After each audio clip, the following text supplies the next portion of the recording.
ای مسلمان ها، شما که عقیده درست دارین، ایمان درست دارین، الله را میشناسین، صفات الله را میشناسین، عظمت الله را میشناسین، جلال و بزرگی الله را میشناسین، فلا تخافوهم، اصلا نترسین، و خافونی، این نونزرنه علامت ازی است که اینجا یا حذف شده، و خافونی اصل شده، یعنی الله میگه بترسید از ما این کنتم مؤمنین، اگر شما مؤمنای حقیقی هستید.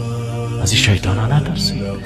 نه تقدیر تو رو به دست از او هست، نه زندگی تو به دست از او هست، نه رزق تو به دست از او هست، نه صحت تو به دست از او هست، نه مرض تو به دست از او هست. چرا از او میترسی؟ علتش چی است؟ سگو چه خوب یک فرمول الله متعال میده، میگه انما ذالکم الشیطان یخوف اولیاءه.